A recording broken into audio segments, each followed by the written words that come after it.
this morning, so we'll just get started. I'm sure there'll be a bit of a surge in the next couple of minutes.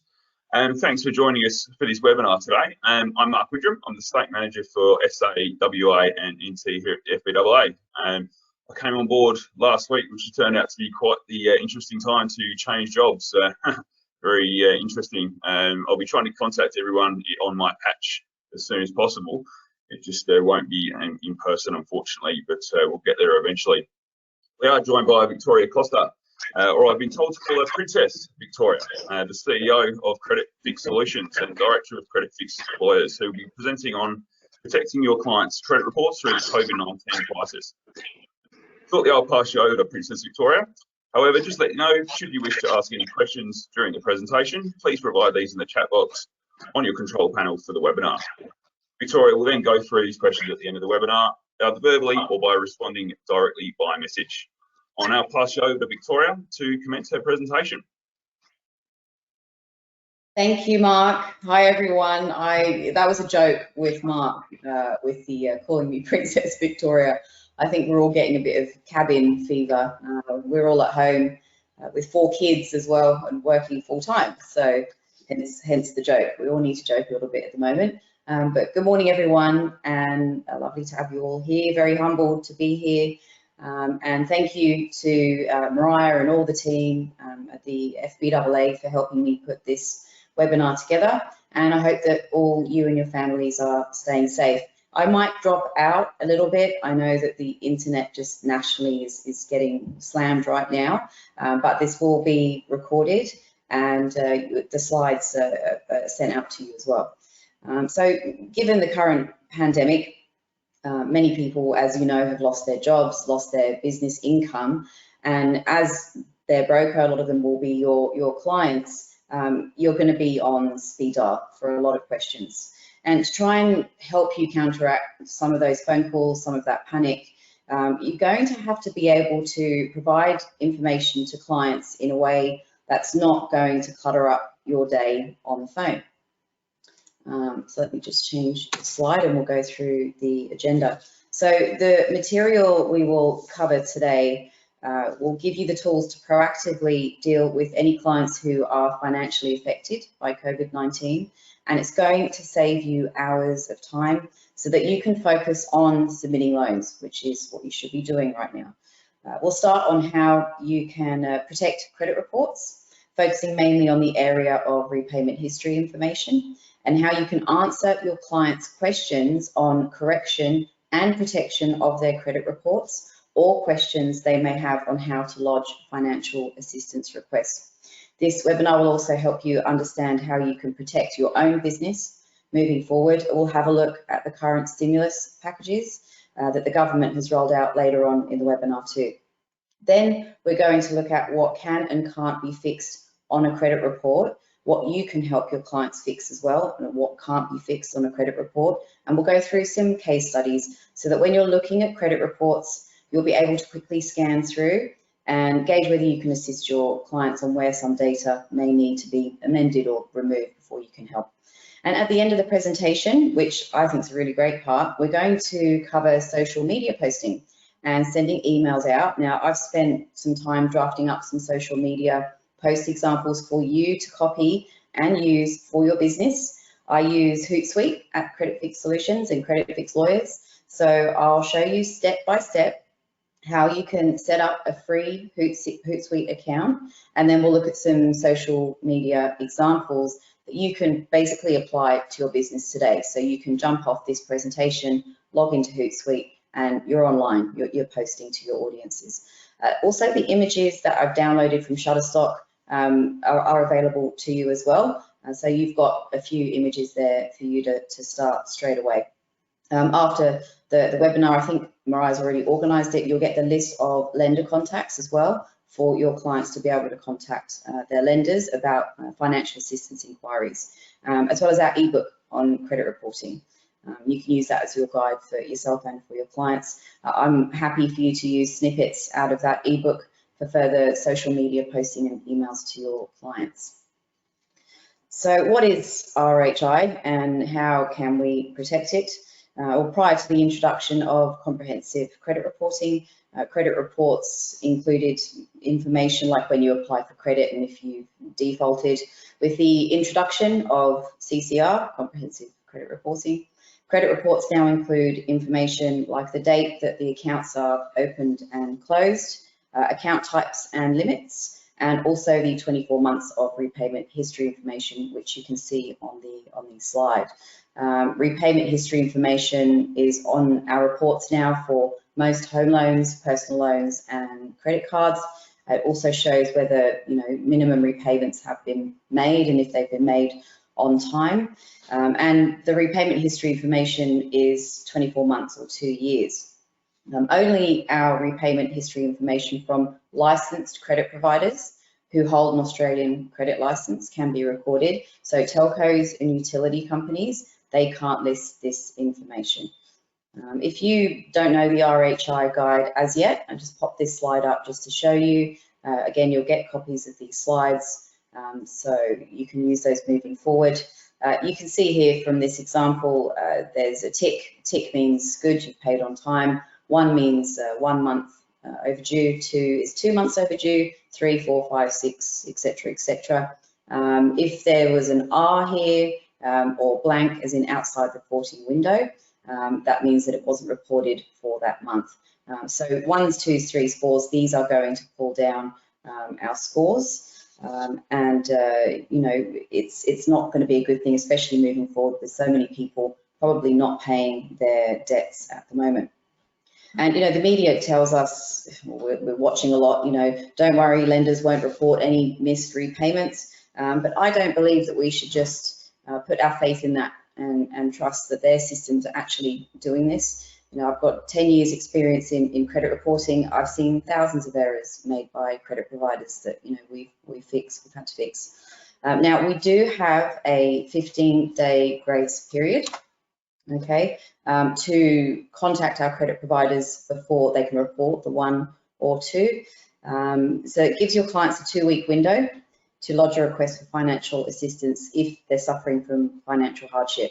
So the negative RHI, repayment history information, doesn't get recorded on their credit report. And we're going to look at how they can apply for financial assistance in the next slide.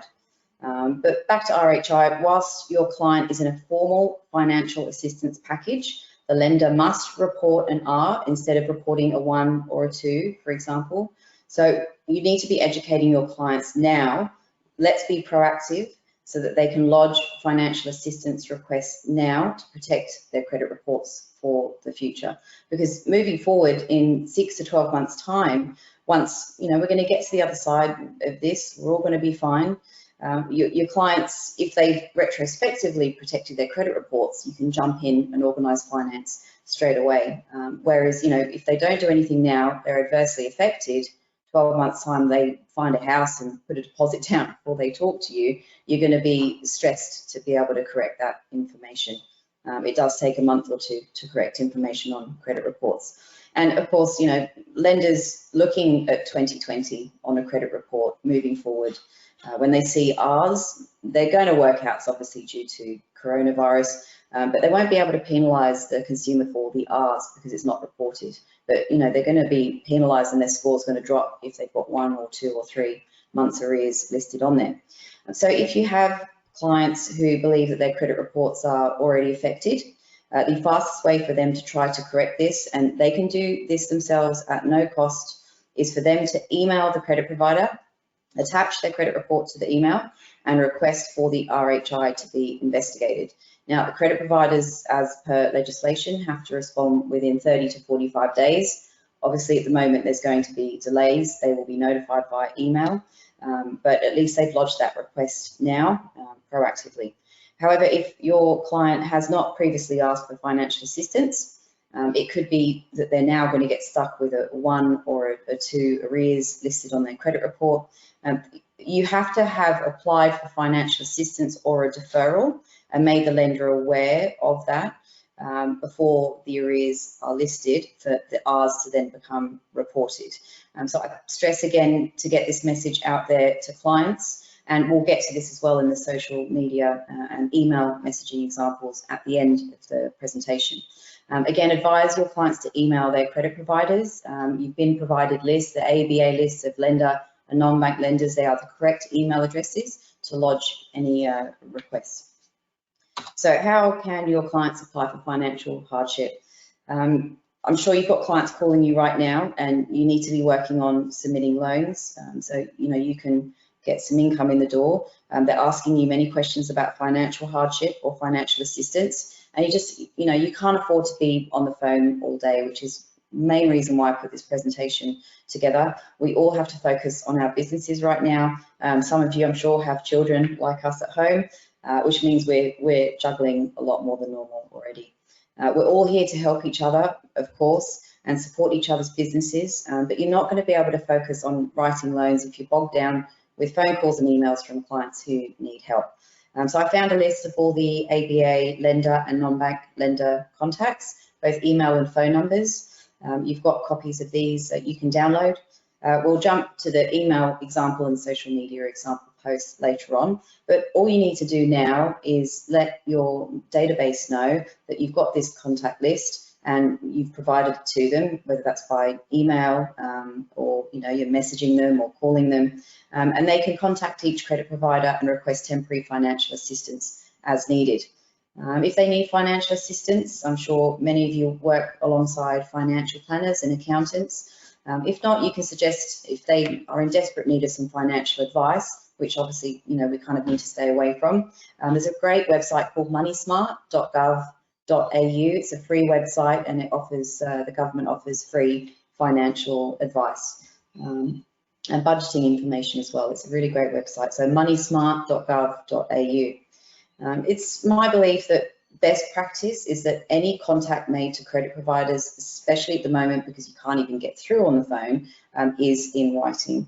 We deal with about 50 to 100 complaints to credit providers a week, and we always get all of our cases in writing. My main line of thought here is to think of the future. What if a client calls a lender and they're just told, yeah, no worries, that's fine, 3 months, don't worry about paying. Client doesn't pay because they're going off that communication with the lender. We're all going to go back to normal in a few months. Client comes back to you to buy a car, and lo and behold, there's 3 months arrears noted on their credit report. To then backtrack and go, well, how do I prove that I contacted my lender at that time? It's going to be difficult. So get your clients to submit complaints via email and get them to keep these arrangements somewhere so that if needed, excuse me, I'm not sick, I promise I'm not sick, down the track, they can get the lender to change any incorrect negative RHI or other marks that the lender may put on the report by accident. Not blaming credit providers here, all systems will have errors and probably a lot more errors moving forward whilst organising financial hardship and assistance packages. So that's for your consumer type clients who maybe have lost jobs, but I just wanted to put together because there's a lot of information all over the place at the moment, and I'm just not even watching the TV right now, but how businesses can apply for assistance. Excuse me. Lots of talking today. How can businesses get assistance as well?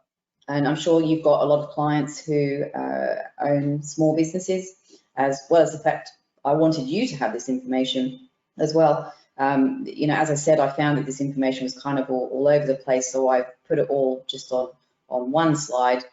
So you can see all the information regarding the different parts of the stimulus package and which websites to go to, more importantly. And things are obviously moving very fast with the virus. We're all trying to build a plane whilst we're in the air, right? So, but at least you've got these guides and you can flip them to your clients and they've got a basic guide there. Also, the government has introduced the app on the App Store and a WhatsApp group where your clients can get information too. So cash flow assistance. With cash flow, the Commonwealth Government is providing up to a minimum of $20,000 to assist with operating costs and should be providing companies a payment equal to 100% of salary and wages withheld. This should also be automatically calculated by the ATO, so no new forms are required. Now, there are eligibility requirements, of course. Number one, less than $50 million aggregated annual turnover and 2 employed workers in your business. and the website is there that you need to go to for more information, treasury.gov.au. There should also be ATO assistance available moving forward, allowing for deferred payments, changing GST reporting cycle to allow for quicker access to GST refunds, vary PAYG instalments without penalty or charged interest on variables for current financial year, so financial year 2020, and case-by-case consideration of remitting interest and penalties incurred after 23rd of Jan 2020. Eligibility clauses apply, of course, and this is all proposed legislation to date, including less than $20 million turnover. Website's there, so ATO. Flow of credit is to do with the proposed legislation that the Commonwealth Government will guarantee 50% to SME lenders for new unsecured loans for working capital with no asset collateral required. Loans are a maximum of $250,000 per borrower for up to a 3-year period with an initial 6-month repayment deferral holiday. No interest is to be charged if the loan is not drawn down, but the flexibility remains to draw down in the future. Again, eligibility clauses apply. The website's there, Treasury, again, treasury.gov.au. Again, you're merely providing information or websites as a guide. You're not giving financial advice at this point. It's just a guide and some information. And getting this information to your client database now is really important, not only for them, but as I mentioned earlier, to try and free up your time so you can get on with your work.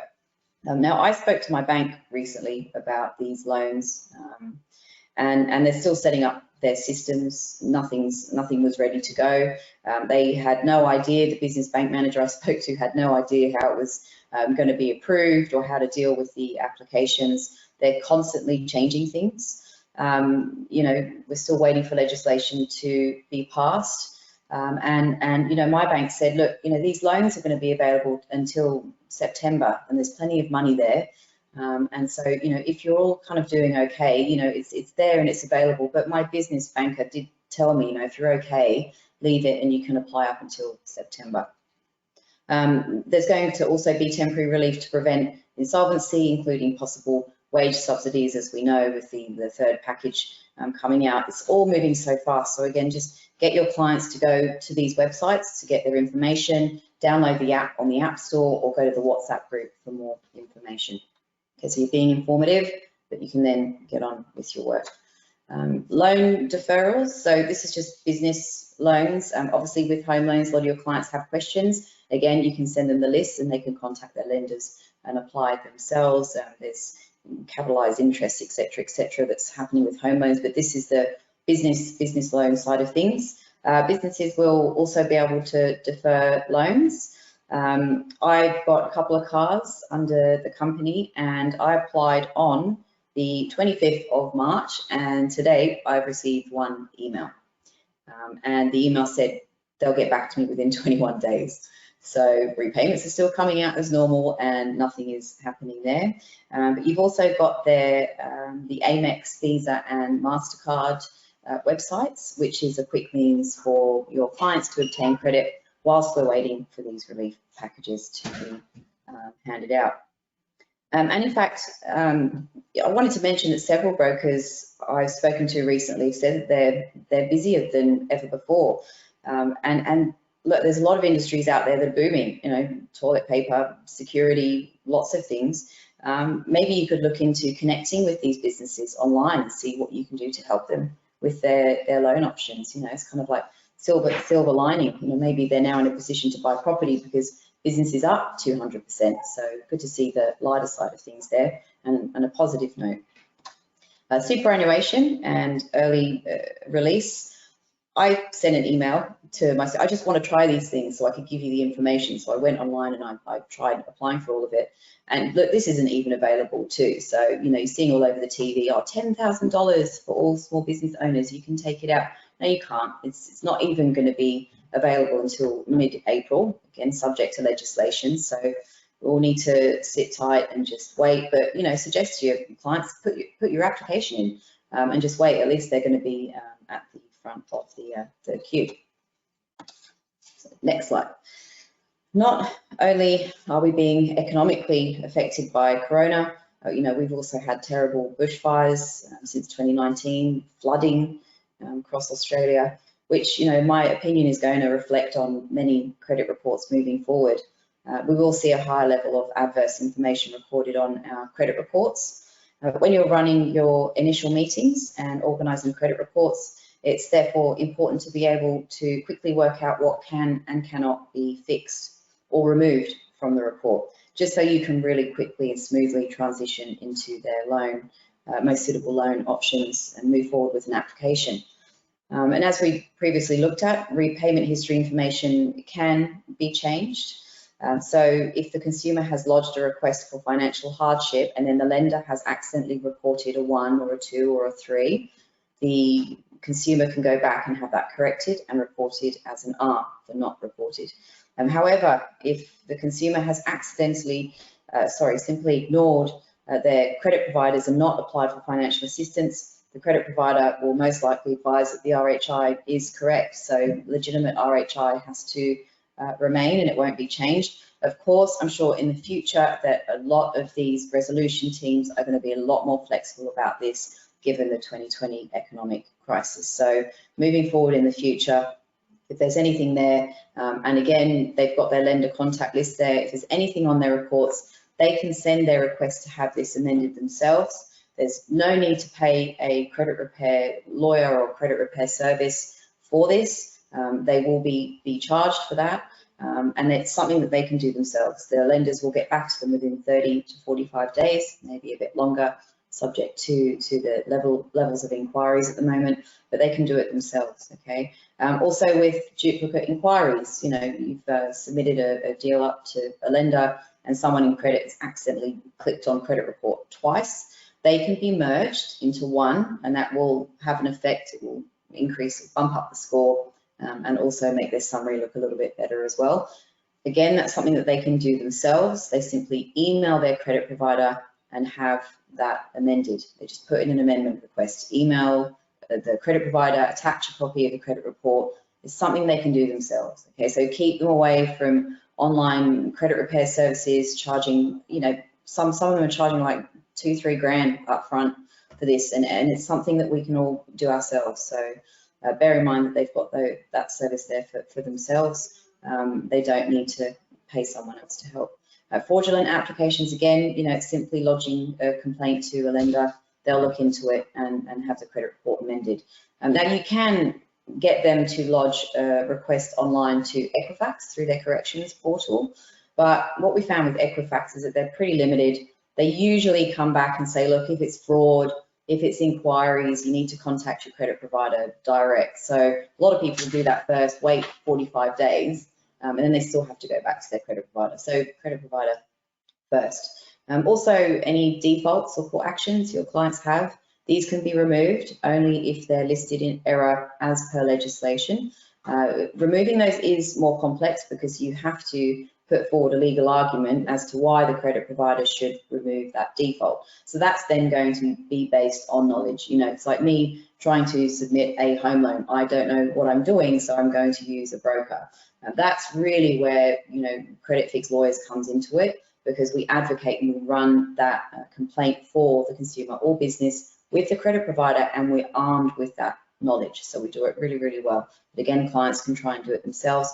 Court actions as well can be removed if unfair. Again, we do this, it is no result, no fee with us. So if we can't get a success, your clients don't pay us anything. But again, it's something they can try and do themselves. But it's going to be a 4 to 8 week process, and it's paperwork, and they have to go back to the courts and they have to make sure they have the correct paperwork done, and then getting that all across to the credit reporting bodies as well. So fair amount of work involved there in removing defaults and court actions. And of course, if they're legitimate, they do not need to be removed. And we'll look at case studies soon as well. So for example, just because your client said, no, I've paid it now, I've paid the debt to the debt collector, whoever it might be, no, that doesn't mean it's going to be removed. It will be marked as paid or settled on the credit report, but it will be listed for 5 years from the start date, not the pay date, 5 years from the start date. And the same with court actions. If they're listed correctly, they don't need to be removed, and they're on the report for 5 years. Inquiry information goes back a few years across our report. It's just our financial footprint.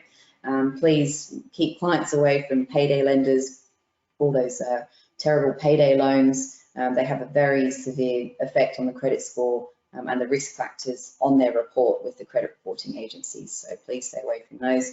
RHI goes back 2 years. If it's correct, it doesn't have to be removed. And also administration, so all ASIC entries and liquidations, change to company name, change to director, administration, come out of administration, all of that just becomes part of the history of the company report and cannot be amended. Also bankruptcies and Part 9 debt agreements, they can't be removed from a credit report as well.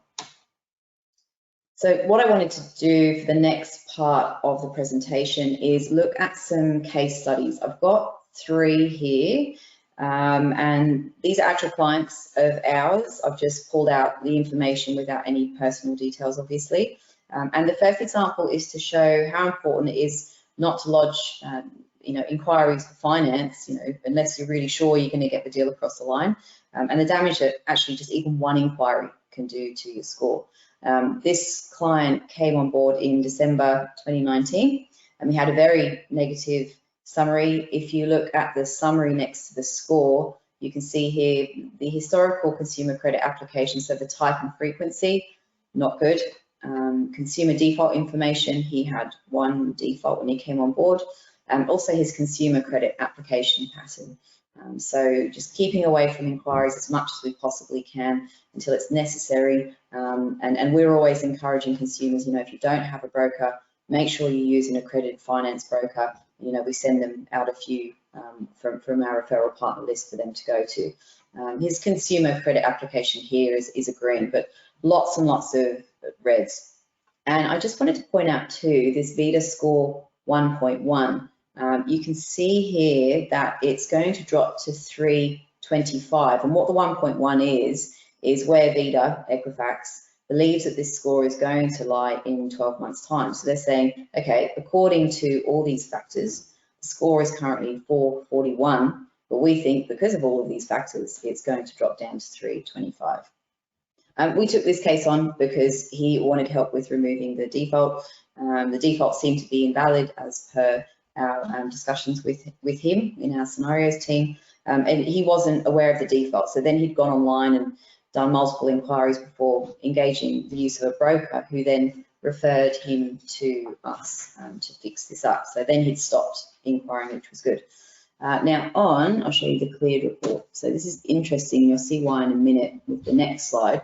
So we've now removed, if you look at the bottom, there's no defaults. We've removed the default. So you would expect a jump there, and we haven't had a jump. Now, if I just go back, it's 441 December with a default, removed a default, 434, makes no sense. And also the adverse, so 17% chance of adverse recorded, there's no 1.1 here, whereas you think that would be less, but in fact it's higher than before we removed the default. So he was 16% in December, removed a default, and now he's 17%. Now, obviously we were like, what's going on here? I grabbed the file and I've gone through it for the client and for the broker.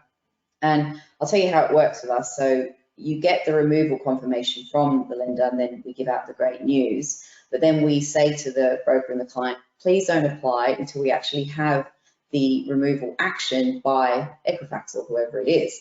And that's usually about 2 weeks down the track. So it's, yes, we're going to remove it, 2 weeks late, then we get the reports out, then it's time to apply. So that was 30th of January. And I found out what happened. 28th of January, he's obviously got a little bit too excited. He's gone online and he's applied 2 days. And that one inquiry, so if he hadn't made that one inquiry, the score would have gone up.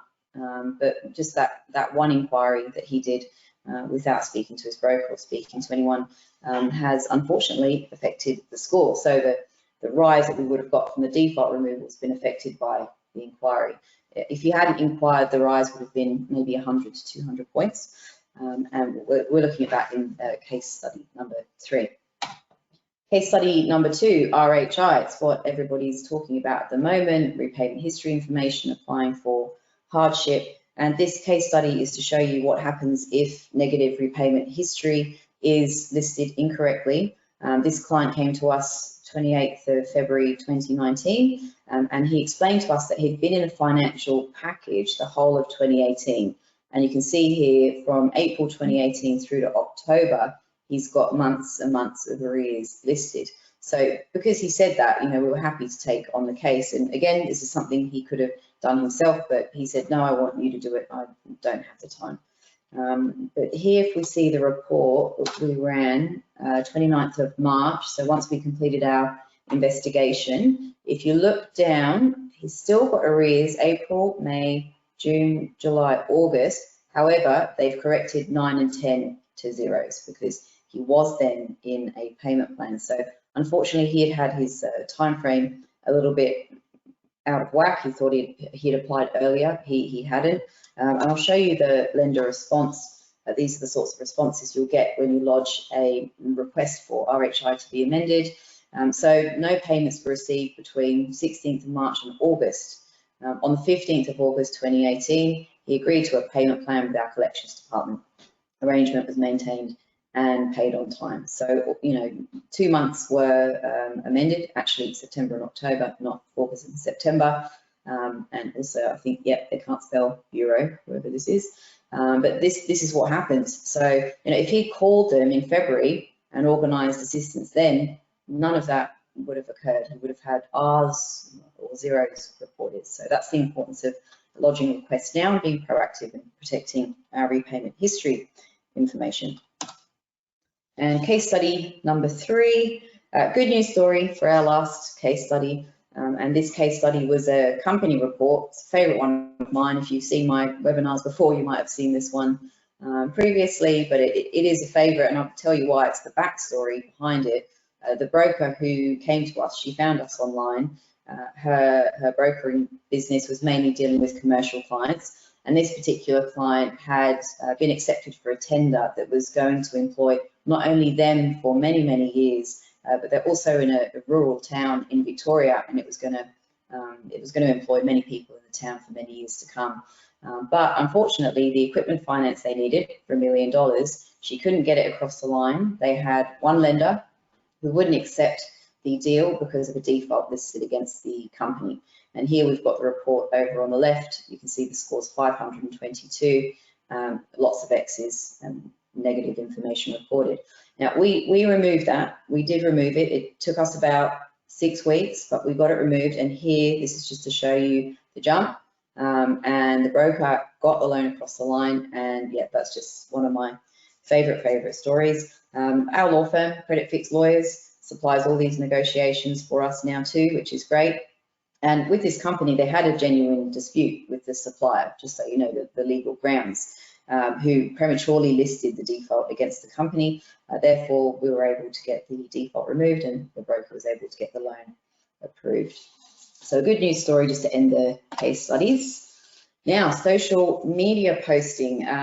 For those of you who do this, I'm sorry if this is very basic for you, but I know there's lots of us out there who get a little bit scared about social media posting. And this is going to be really great for those of you who really don't know where to start. We're going to keep it step by step, even from just, signing up to Hootsuite.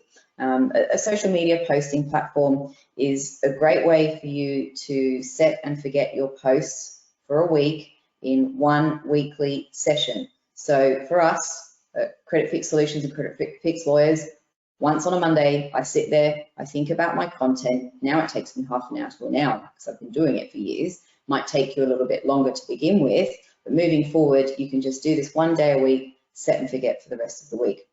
If it's just for you to use and you've got less than three or less social profiles, social networks to connect, then this platform is also free, which is awesome. You still need to be organized. As I said, I spend an hour every Monday to load in the week's posts across all of our social profiles. We've got 9 or 10 at the moment with all the staff. So we do pay the $39 a month for professional, but it's definitely worth it. Before you post, you want to consider, and these are very important points to note down. For that week, are there any events currently that I can post about? Valentine's Day, special offer for Valentine's Day. Is Christmas coming up? What's going on that week in the area that the people geographically live in? Obviously, coronavirus right now is what we're all posting about. And number two, it's very important, how does my post help my audience? You have to remember that question before you're loading in your social media. We have a very educational focus on social media posting, and it works. Don't be salesy because you won't connect with your audience. If you're educational, however, your audience is going to feel valued and will be more likely to connect with you. Okay, we're going to get to the social media post examples for you to use right now. So as soon as you get off this webinar, you'll be able to sign up, create an account and start posting. But back to Hootsuite, so you can go to Hootsuite at www.hootsuite.com. Then you want to sign up. Here this is my editing capabilities, a red arrow. You just click sign up, easy as that. You'll log in and then you're just going to add in your social media network. So for example, LinkedIn, Facebook, Twitter. Okay, so the first three, it's free. You can go in, log a free account for three different social media networks. And here, this is what it looks like. I couldn't create a new account, but this is what our account looks like now, and this is what yours will look like once you've loaded in your social networks. Okay, so you'll have your timeline. So these are all our networks here. This scrolling tool, we scroll across because we've got 9. But if you've got just the 3, you'll be able to see 3 of all your posts, what's going on to your LinkedIn, Facebook, Twitter, wherever you're posting to. Yeah, this tool here on the left-hand side. Don't freak out and look at analytics and assignments and app directory, just don't. I don't even use these. I know what works, I know what I need to post, I know the times I need to post. That's the most important things to remember. The only 2 areas we're going to go to are the streams. That will be the default page. So when you log in, you'll default to the streams page, inbox and publisher. So that's where you can see what you've posted in the past and you can see your future calendar of posts. So that's all we're going to look at today. So you can just go away and start posting. Don't worry about analytics and things like that today. Now the inbox is great and I'll show you why, because I know we're all getting private messages, PMs, on our social network profiles.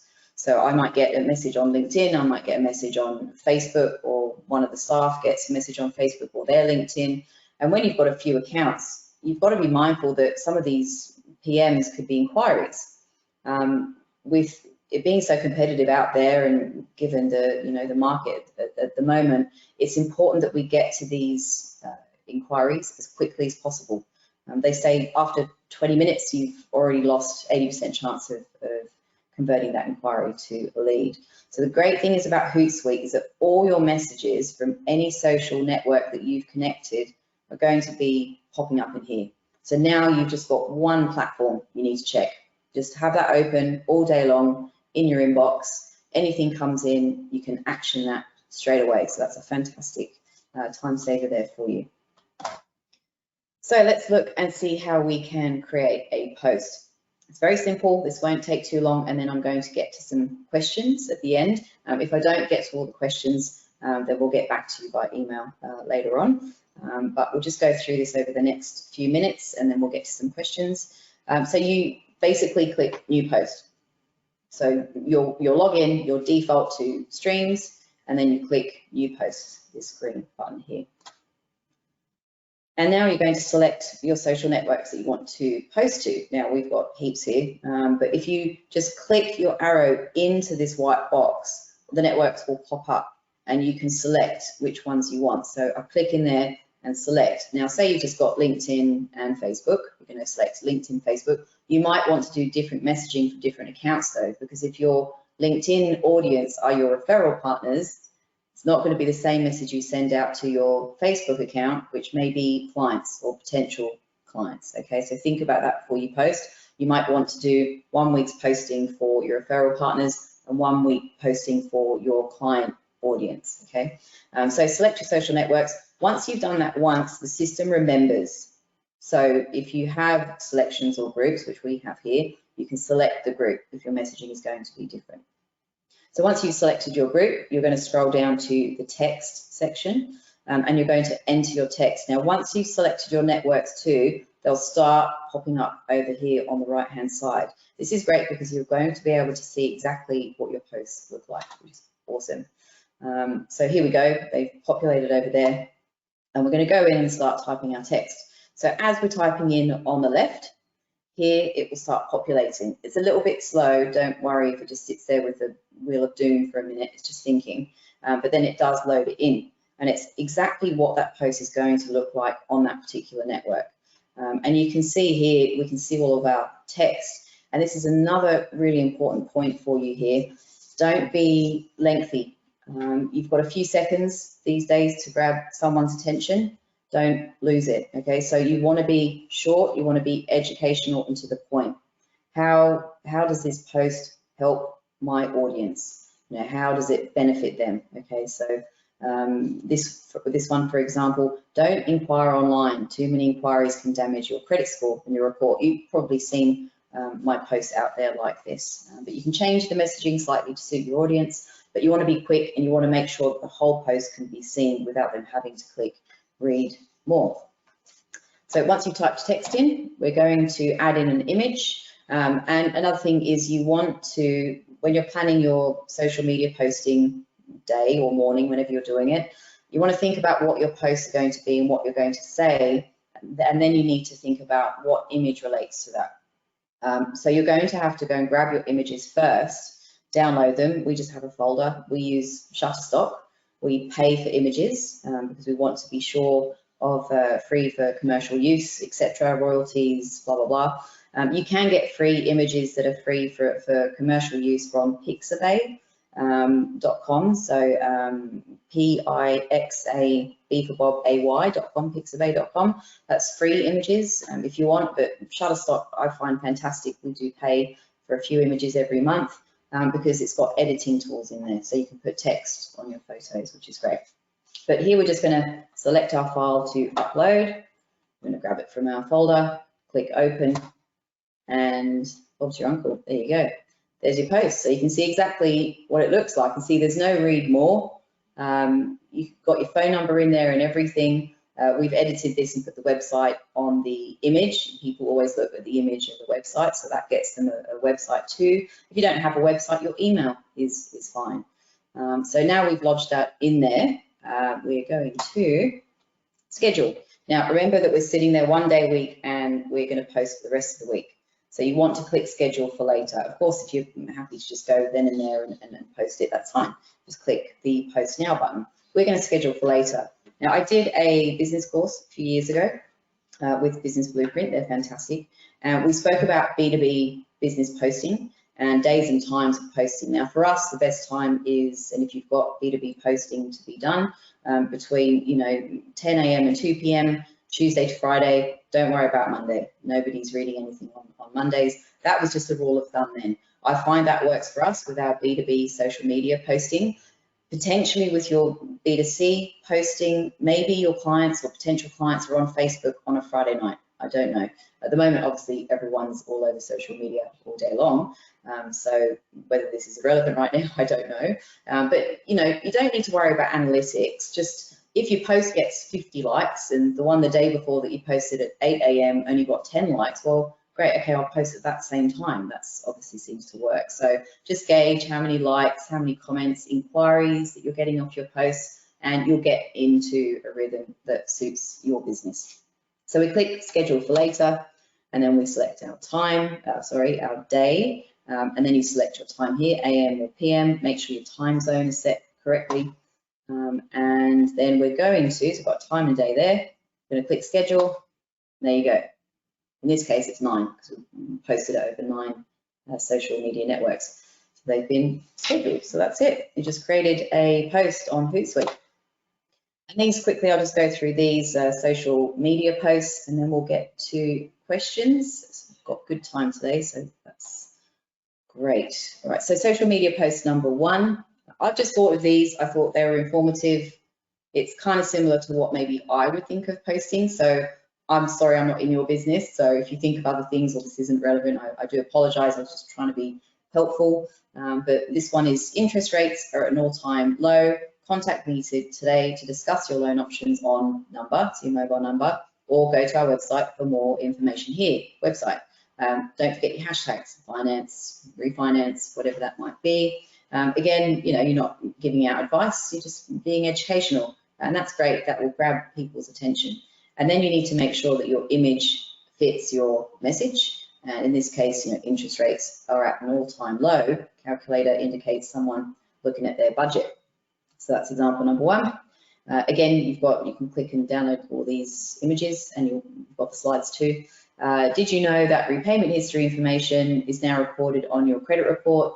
Contact me today. So it's always educational message, be quick, and then a call to action, or a CTA as they call it. So CTA, always CTA. So number, website, because you want to raise clicks on your website, or email address if you don't have a website, it's fine. And then again, you know, time to check the image just relates to the message. That's all you need to do. I like this image of the guy with the empty wallet. Payday lender inquiries can severely impact your credit score. It's another great one, I thought, anyway, for you to use. Colourful images are really good. An image where someone can connect with the person in the image too.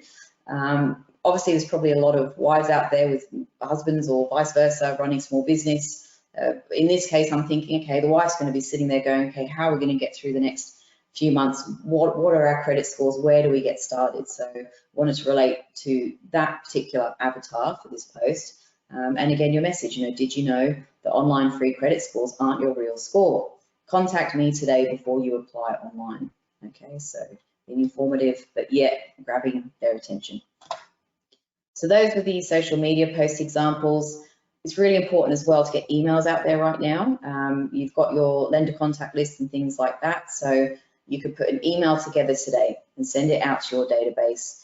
Again, it's going to stop your phone from ringing. You can get on with organising finance, but it might get them to call you too. Obviously, I'm sure you're doing your phone calls, etc., etc. But this just talks about, you know, hope you're keeping well during the current crisis. I wanted to share some valuable information with you that may assist you and your family during these tough times. If you're struggling, please make sure you get in touch with your lenders to organise financial assistance. I've attached a couple of fact sheets for you, which will give you the email and phone number contact information for lenders to make this a little easier. Okay, so then you can attach the ebook, you can do whatever you want, but don't make it really long-winded. You know, nobody reads an essay on an email. They'll scan. If it's appropriate, they'll respond. Okay, so don't be too long-winded. You'll lose their attention. And then here is a second email. I thought this is a great one for an existing database. So a friend, Domi, one of my best mates, Domi, she's a broker, and week before last, we were having our usual girly chat, and I said to her, I said, what are you going to do, you know, if it gets quiet? She goes, oh, I've got loans from 2 years ago, and I'm just going to start calling people. Anyway, next week's girly chat of an evening, you know, I said, how did you go? And she goes, oh, I made a few calls, and I'm so busy. She goes, I had to stop calling. So, you know, be informative right now, and the silver lining is you could get a lot of your clients right now from older loans refinancing with you. So, you know, firstly, I hope your family and friends are all safe. You know, always nice to be caring, especially times like this. Did you know that interest rates are at an all-time low? I'm happy to run an assessment with you, etc., etc. I don't know about assessment or whether you say your loan options, but, you know, just an idea there for you. And follow that up with a phone call. Send the email and follow it up with a phone call. So just some takeaways before we get to questions. I just want to be positive and future focused. We're just taking it one day at a time here. We're stuck at home, cabin fever with 4 kids. We're all trying to get out for a walk once a day. We've got a park across the road, which is great. So once a day we're getting out. Prevention is better than cure. Getting this information out to your customers now. Educating them now and stop those phone calls so you can concentrate on your work. And if you've got kids at home, like us, and you're working too, we've been doing things like treasure hunts. You can see there on the screen, it was an idea I got online for an indoor scavenger hunt. We took out the Lego pieces because that would have been a bit of a nightmare. And kidspot.com.au is a great website. So Thank you for your time, and look, our prayers are with you and your families now too. We'll go from here. Mark, are you there? We'll go to questions, or? Yeah, certainly am. So yes, we've got a few questions here. Is there a time limitation in which default court action or of administration can stay on a credit report? E.g., if it's over 5 years, can it be removed? Court action or administration, does it say? It says court action of administration. It might have been a typo there. Court action of administration. So any court action is on our reports for 5 years, and then it drops off. Basically, doesn't matter who is this. Even the ATO. If ATO lists court action today, it's going to drop off in 5 years. That's just how long they stay on our reports. Right, that one was from Sonia Fitz there. Thank you very much for that. Where can we find email addresses for credit providers / banks to complain of unfair defaults / RHI? All of them only provide telephone numbers. Emails are never given. That one's from Pandu. Yeah, isn't that attached as a handout? That's the ABA financial hardship teams. So that's got all the email addresses on there. They're all there. Same question for telcos, especially Telstra. That was from Pandu as well. So are they a similar type of scheme? Telcos, sorry, for defaults? Yeah, email addresses for telcos. No, these are just lenders and non-bank lenders. But if you want to, if you need to get hold of any company, utilities or phone, just check your last statement, and they'll have an email address on there. You just email that email address and put your account number in the subject line. Thank you. How do individuals get a comprehensive credit report which shows score and Vita score? You got to pay for it. So we're all running businesses, obviously. So the free scores we get don't have our score. It's a great question. But I'm sure with your aggregator groups or even the association, there's comprehensive Equifax credit reports that can be generated. I'm pretty sure for maybe around $10. So look into that first, because that would be cheaper. Otherwise, the client can go to Equifax and get a comprehensive report with score. I believe it's $79.95 or something along those lines, or they can sign up for a subscription, which is what we let all our clients know to do, which is where I think it's $10 a month. You sign up with Equifax, and every month you get an updated score. Biannually, you get a full report as well. And if anything happens to your report, you're notified immediately, which is great. Thanks, Kim, for that question. How best to advise a client who shopped for car finance via a dealership and unfortunately 4 credit hits within a week, now noted on the client file, affecting their score? Are we able to have these extra inquiries removed? And that's from Raymond.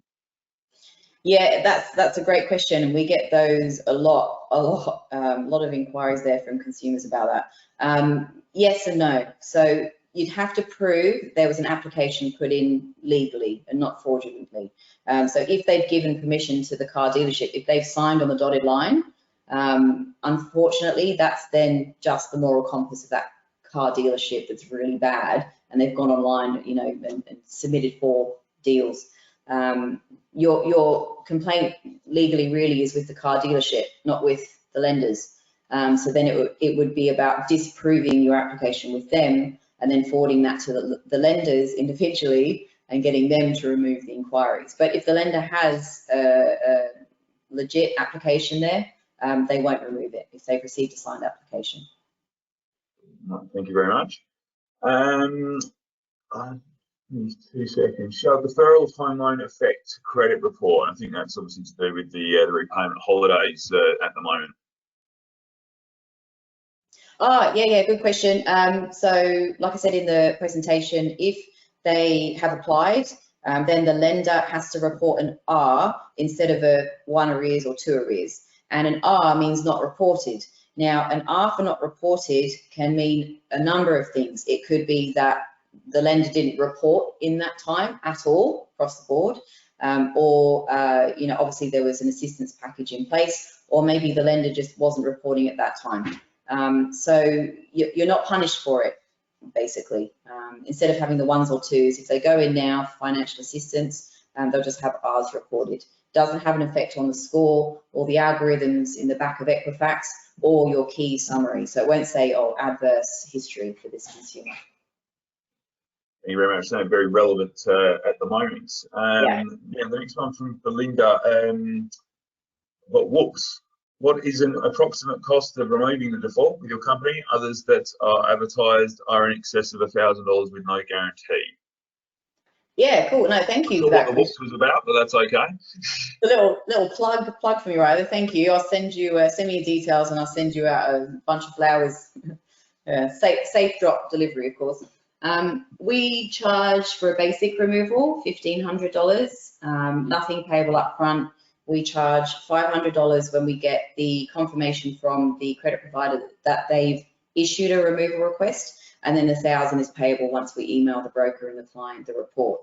Obviously there's cases where there's multiple listings. We have other solutions, but we always want to make sure that it's a benefit to anyone to use our services and pay. Like, for example, you don't want to have someone with 2 defaults and you get 1 removed, but you still can't get the loan across the line. So it's case-by-case scenario, and we introduce payment plans for the end fees as well. So if there's 2 or 3 defaults, they can pay us off up to 24 months. So here's your report, go and get your finance, but you can do a payment plan with us up to 24 months. So as little as 30 to 70 bucks a week. That's great, thank you very much. If a director had a business that went into administration 5 years ago, will this drop off their credit report? If not, can it ever be removed? Yeah, it should have kind of dropped off by now. Just have a look at the report. If it's like 4 years, it's probably got about another year to go, but the reports kind of go back 5 years. Sometimes they can go up to 7, but it should be due to like drop off, so you can't see it anymore. Thank you very much. Just a couple more to go. Is there a default due to a day? I'm sorry, I'll start going. If there is a default due of a day, does it get reported in the credit report? And that's from Calvin. Can you repeat that? I didn't get it. Yeah, no, it's okay. I think what it's meant to be saying is if it's just a day late, maybe. If there is a default due of a day, does it get reported in the credit report? So that might be the 15-day leniency, maybe. Yeah, that's right. Yeah, the 15-day grace period. Yeah, in the Prezzo, that's right. So you've got due date, and then you've got a 15-day grace period to get that payment in. Cool, thank you. That one's from Calvin. How long do you need to remove an unfair default? And that's from Pandu again. Anything from 3 to 8 weeks.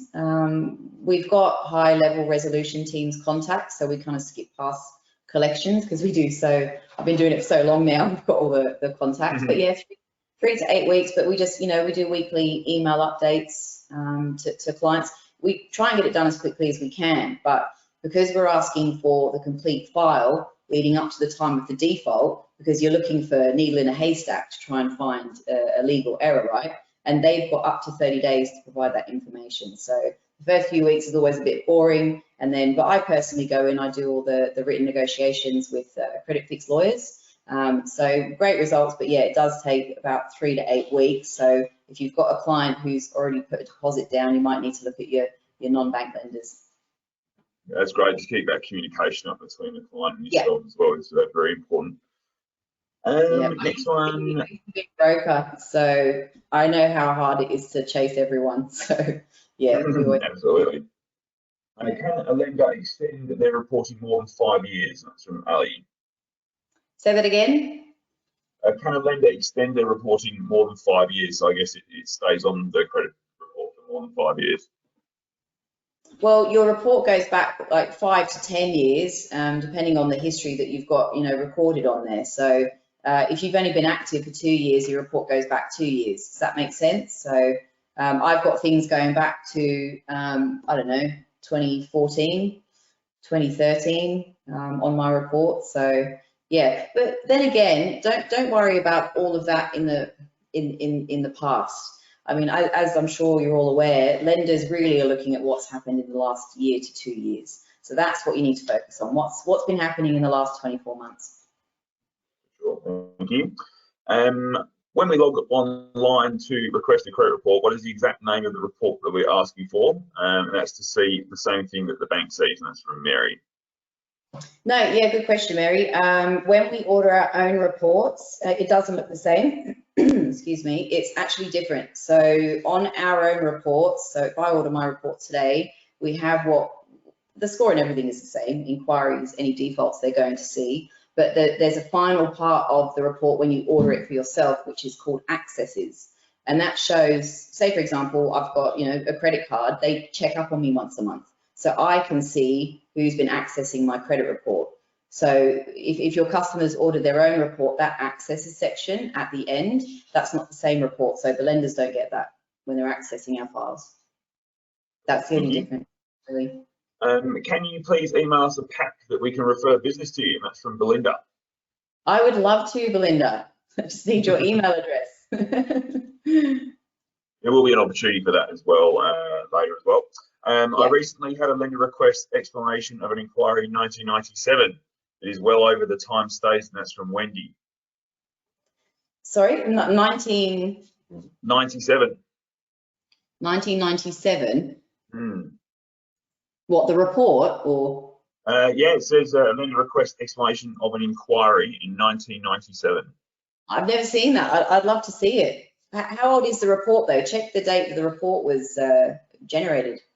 Could be that it's just a really old report that the customers grabbed from somewhere. Cool, thanks Wendy. If you can pass it on, that'd be awesome. And that's it. That's all the questions that we've got at this stage. So thanks very much, Vic.